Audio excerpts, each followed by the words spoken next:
Hey guys, Brina here, and today we're gonna talk about arrays, the functions that you should know as developer. If you like this kind of content, please subscribe and stay tuned.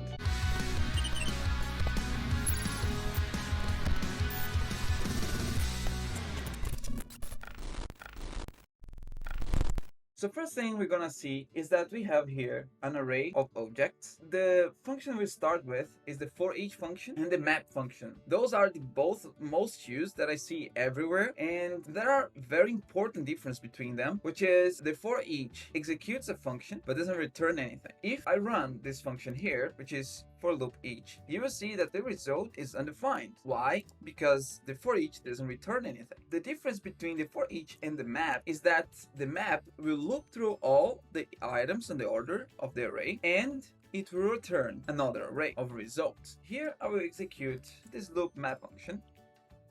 We are looping through all of them, so you see loop index here. The return is everything that you return here, which is in this case is just the order. If I want to create an array of booleans, for example, I can just return, for example, order.completed. In this case, it will return if the order was completed or not. And if we run this again, we see that we have false, false, true, right?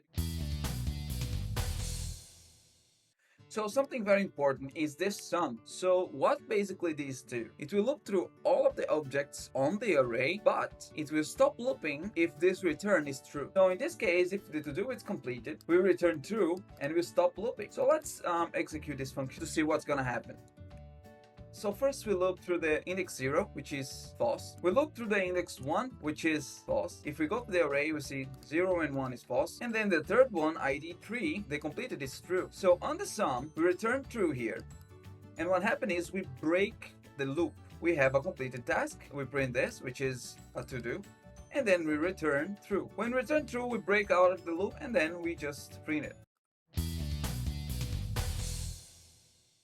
So every it's inverted of sum. Is that property always true or is that property always false? For example, if I have everything as a true here and I execute this, the result is true. If one of them is false, the result is false. Just keep in mind sum and every, they are the opposite. Every, all of the properties you're checking should be true or false in order to be true. Sum, you can see if one of them are true or one of them are false. So there are two different cases of use. For example, here, I want to see, are all orders done? If all orders are done, then yes, true. If one of them are not, then we have the false. The find is very used to retrieve a specific object. Let me just look for ID 2. Let's try to find it.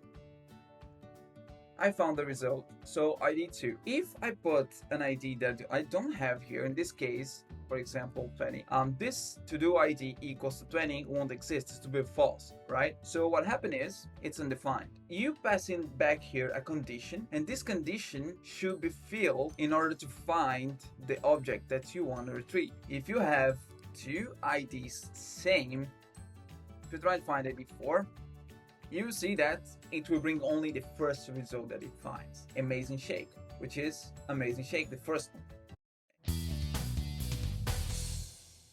Find and filter, they are very different for the simple reason that find will return you the object find, right? The first object find. The filter will actually return an array of results. So if the to-do completed is true, it will return it. So the ones which are false won't enter on this array. This is the same as doing as equal to true, for example. Everything that matches this condition, it's gonna to return to the array of result. And if we execute this, you see that we have everything true. And if we do false, we have all the false off. So those are the most important array functions that you should know as developer. Thank you very much for watching.